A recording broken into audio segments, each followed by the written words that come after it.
Now let's go on. Budeme pokračovat. Verse 20.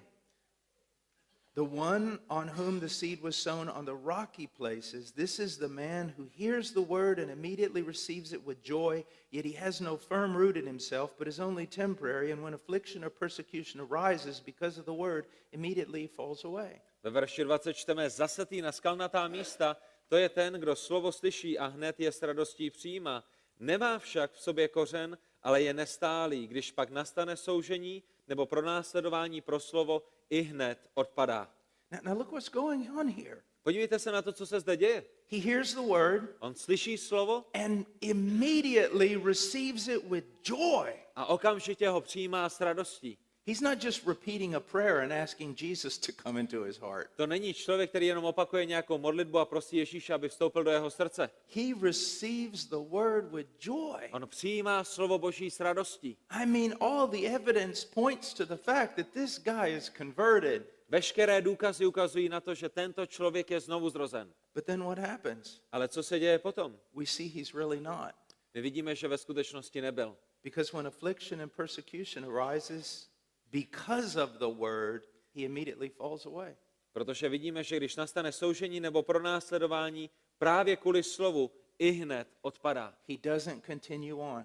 Nepokračuje dál. He falls away. Odpadá. Because I do a lot of evangelism, Protože já dělám mnoho evangelizací, I have seen this. tak jsem tohleto viděl I remember one time preaching in the United States, na mnoha místech. Jednou jsem kázal v Americe and a great sinner came to the church. a člověk, který byl velikým hříšníkem, přišel do He was shromáždění. famous in that area for his sin. He was a wicked man. A tam, kde on bydlel, tak ho všichni znali právě kvůli těm jeho hříchům. And I started preaching, Já jsem začal kázat and I want to tell you something. a chci vám něco říct. I had a sense of an unusual power of God that night. Já jsem ten večer cítil opravdu moc Boží, tak jak jsem ji nikdy And předtím that man, necítil. before I even finished preaching, broke down crying with tears. A ještě předtím, než jsem dokončil to své kázání, tak tenhle ten muž byl zlomený, plakal, naříkal People in the church couldn't believe it. a lidi v tom shromáždění tomu nemohli věřit. And then he professed faith in Christ that night. On potom vyznal víru v Krista ten večer, Immediately he went home and started calling people on the phone. přišel domů a začal volat lidem He went to even famous people a dokonce šel i za velice známými and lidmi witnessed to them. a svědčil jim. And he, for about 6 months, it was like the whole city knew. A zhruba 6 měsíců to vypadalo tak, že celé město slyšelo evangelium od tohohle člověka. And then one day, A potom jednoho dne bam, it was over. bylo to pryč. Went right back to what he was before and even worse. Vrátil se tam, kde byl a bylo to s ním ještě horší než předtím. Everyone would have thought that man was converted, Všichni by si mysleli, že ten člověk zajisté byl znovu zrozen. but he wasn't. Ale nebyl. Wasn't truly converted. Nebyl skutečně obrácen. Then look on a little further. Podívejte se trošku dál. And it says in verse 22, Ve verši 22. and the one on whom seed was sown among the thorns, this is the man who hears the word, and the worry of the world and the deceitfulness of wealth choke the word, and it becomes unfruitful. Zasetý do trní, to je ten, kdo slovo slyší, ale starost tohoto věku a svod bohatství slovo dusí a tak se stává neplodným. A very similar case. Je to velice podobný případ. Except this time it's not persecution or affliction. Ale v tenhle ten moment to není pronásledování nebo nějaké těžkosti. It's the world drawing them back. Je to svět, který je vábí zpět. It's the world drawing them back. Je to svět, který je svádí zpět. And they become unfruitful. A potom oni se stávají neplodnými. I want you to look. These two cases where it appears that the person was converted. A já chci, abyste viděli, že tyto dva případy, kde se zdálo, že ten člověk je znovu zrozen, The one thing that they both have in common, ta jedna věc, kterou oba mají společnou, they didn't bear fruit. je, že nenesli ovoce. Not real fruit. Nenesli skutečné ovoce. What did Jesus say in Matthew 7? Co řekl Pán Ježíš u Matouše 7? You will know them by their fruit. Poznáte je podle jejich ovoce. Verse 40 to me is magnificent. A verš 40 je pro mě naprosto dechberoucí. Look what he says. Podívejte se, co je tam napsáno. God says, I will make an everlasting covenant with them that I will not turn away from them. Bůh říká, uzavřu s nimi věčnou smlouvu, že jim nepřestanu prokazovat dobro a dám do jejich srdce bázeň přede mnou, aby se ode mě neodvrátili. Look what he's saying. Podívejte se na to, co tam Bůh I říká. will make an everlasting covenant with my people. Uzavřu se svým lidem věčnou smlouvu.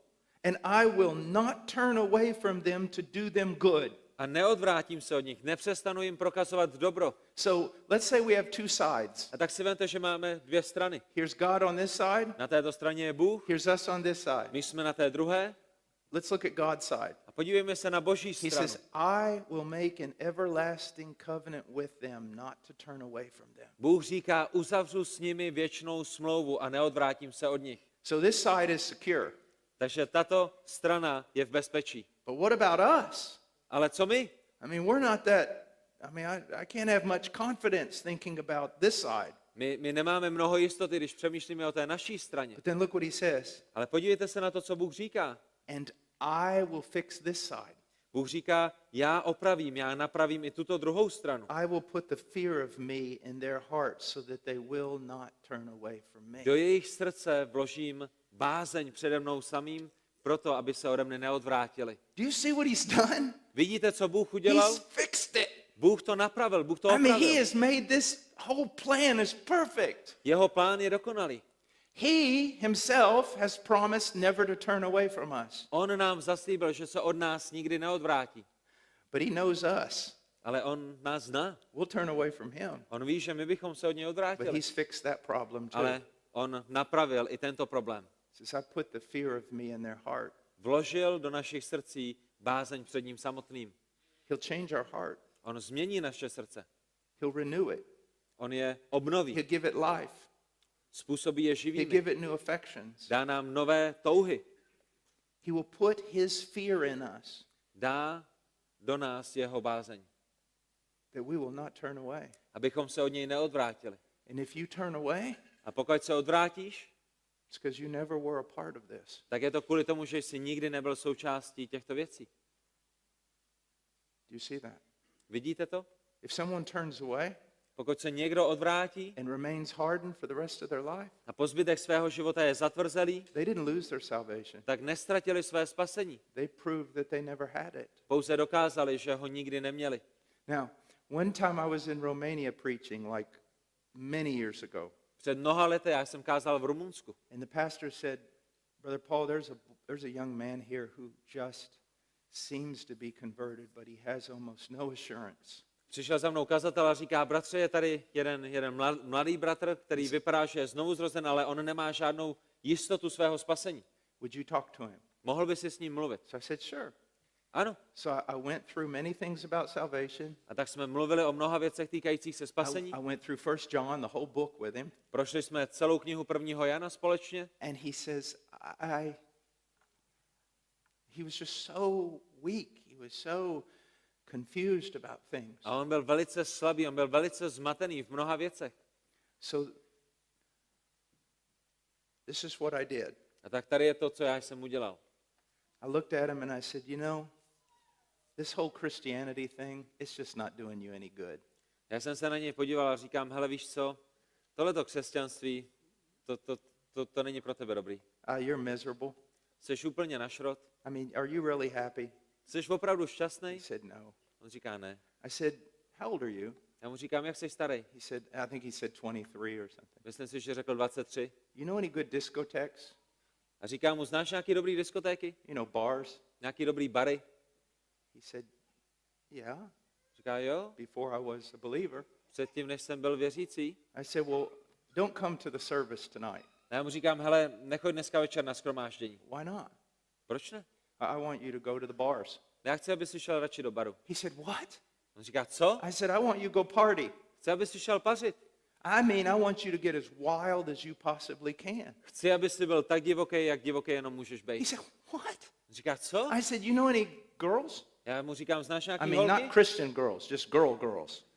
Nemyslím křesťanský holky, ale He holky. goes, yeah, but I don't hang around them anymore. I said, well, go find them, call them. Do you have their phone number? On říká, jo, já znám holky, ale já už se s nima I said, I nestýkám. want you to go out and tear the town apart A já mu tonight. říkám, ne, běž, vem telefon, zavolej jim He a goes- chci, aby celé tohleto město vědělo, že He patří. said, I can't do that. A on říká, já to I nemůžu said, why udělat. not? A já mu And říkám, now we're proč? yelling at each other. A teďko na sebe křičíme, People are looking up in the balcony at us like, what in the world's going on? lidi se koukají na balkon, co se tam děje. I said, go out now. A já mu říkám, I don't teďko want to see běž, your face here. já už tě tady nechci vidět. Go party. Běž a Go pas, sin. běž a Commit hřeš, adultery. běž a He goes, I smilň. can't. A on říká, já Why can't nemohu. you? Proč nemůžeš? He said, because I fear God. Nemůžu, protože mám bázeň před Hospodinem. And then I went, A potom já mu říkám, and I will make an everlasting covenant with them that I will not turn away from them. a uzavřu s nimi věčnou smlouvu, že jim nepřestanu prokazovat dobro. And I will put the fear of me in their hearts so that they cannot turn away from me. A dám do jejich srdce bázeň přede mnou, aby se ode mne And neodvrátili. he went like this. Where is that in the Bible? A on mi říká, I said, right here. kde tohle je napsané v Bibli? Já jsem mu to ukázal. I said, that's me. A on říká, to jsem That's já. me. To jsem já. He says, I still sin. A on říká, já pořád hřeším. I said, I know. A já říkám, já vím. So do I. Já taky. But I can't leave him. I have no place to go. I would be terrified to walk away from him. I can't leave him. A on říká, já ho nemohu opustit. Já nemám jiné místo, kam by jsem šel, já ho nemohu opustit. Já bych byl vyděšen, kdybych ho opustil. I said, why do you think that's true? A já mu říkám, proč si myslíš, že to je pravda? Because he's made an everlasting covenant with me. Protože on se mnou uzavřel věčnou And he's smlouvu. put his fear in my heart. A vložil do mého srdce bázeň před ním samotným. I said, sounds good to me. On říká, to zní dobře. So let's not go to any bars tonight. Takže nepůjdeme do žádného baru dneska večer. I'll let you come back to church. Já tě nechám, aby si se vrátil večer do shromáždění.